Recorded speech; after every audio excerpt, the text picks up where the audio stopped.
En este nuevo capítulo vamos a viajar a la época de la Edad Media. En concreto a la Alta Edad Media, siglo XI y XII, donde se cree que fue el origen de esta historia, un tanto cruel y cargada de discriminación hacia una etnia proscrita. Los agotes, la raza maldita de los Pirineos. Escuchemos. La marginación o persecución de minorías étnicas o sociales en España no se circunscribe a judíos y moriscos. Esas constituyen la punta del iceberg y, por razones muy complejas para detallar aquí, las que han centrado la atención histórica. Los agotes, al igual que los chuetas mallorquines, los vaqueros asturianos, los cretinos o incluso los peísas de remensa catalanes, constituyeron poblaciones absolutamente marginadas y subyugadas por la población autóctona repartidas por el Pirineo vasco, navarro, aragonés o francés. Según unas fuentes su procedencia vendría de los godos franceses, para otros podían ser cátaros y arrianos, según otros serían musulmanes vencidos en Poitiers en el año 733. Suele pasar que el origen de ese estatus maldito se pierde en la noche de los tiempos sin que nadie tenga la certeza absoluta acerca de su explicación. Surgen así multitud de teorías, algunas alusivas a su procedencia geográfica, otras a los rasgos físicos de sus gentes y no faltan las que entran de lleno en el disparate relacionándolas con maldiciones bíblicas y similares.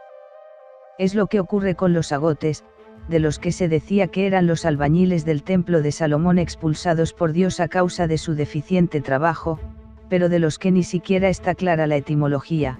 Así, la similitud cacofónica con la palabra godo les ha hecho acreedores a ser descendientes de ese pueblo germánico, máxime teniendo en cuenta que en el País Vasco francés se refieren a ellos como cagots, cuyo significado en occitano sería perros godos.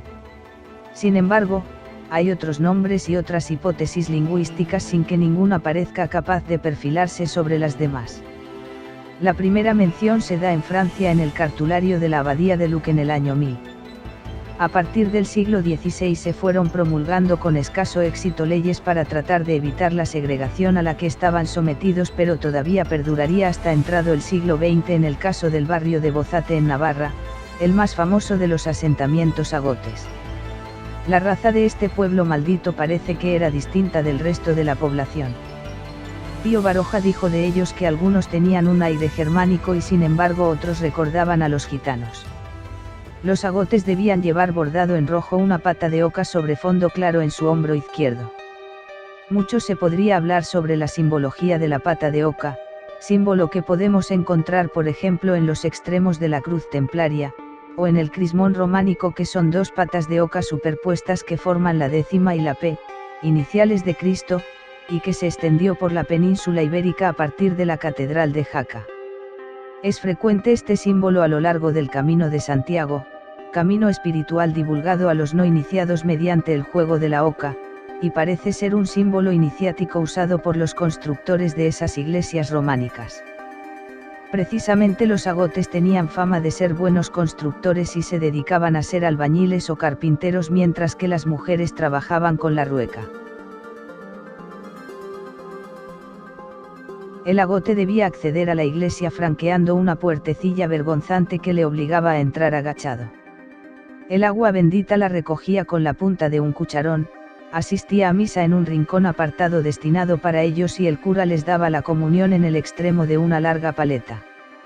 En su vida habitual, el agote debía abrevar en fuentes exclusivas para ellos, no podía dedicarse al comercio, solo podía cultivar campos de lino o cáñamo aunque se les permitía un pequeño huerto de subsistencia y no podían tener cabezas de ganado a excepción de un cerdo viudo y un asno. Eran acusados de llevar un estigma en su cuerpo, de transmitir la lepra, de oler mal, imagino que sería un mal común en la época y no solo entre los agotes, de no tener lóbulos en las orejas y de haber fabricado la cruz en la que murió Cristo. Por supuesto, estaban obligados a mantener la endogamia más absoluta, a vivir en barrios apartados y además eran enterrados en cementerios aparte. Las comunidades agotes más importantes en Aragón se encontraban en los valles próximos a Jaca, valles de Hecho, Ansó y Aragón y en el valle de Gistaín. Este último valle lo estudió la escritora chistavina recientemente fallecida Nieus L. Dueso-Lascorz en su trabajo Los agotes de Gestavi, Val de Gistau. Este estudio está disponible en PDF en la Universidad de La Rioja y se puede encontrar fácilmente con Google. Un indicio claro de la presencia de agotes es la existencia de una pequeña puerta en una iglesia por la que debían entrar humillados al templo. Según Baschan la Sierra podemos encontrar esas puertas en Ansó, Fago, Echo, Majones, Salvatierra, Sigüés, Verdún, Villanúa, Castiello, Barós y Plan. Todas ellas se encuentran en la provincia de Huesca.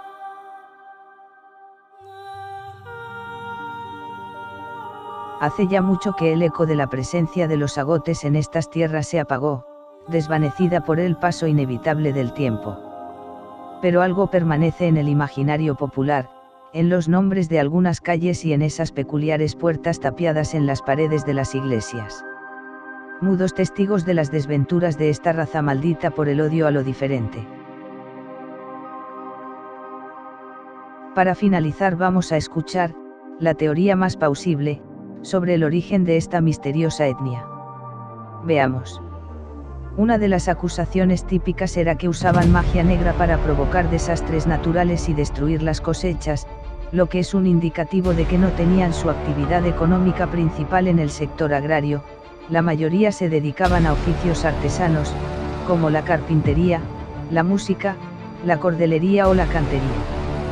Uno de los símbolos usados por los canteros para marcar la piedra era el pie de oca, por lo que se ha propuesto la idea de que quizá estaban vinculados a gremios caídos en desgracia, en el contexto de la construcción del Camino de Santiago.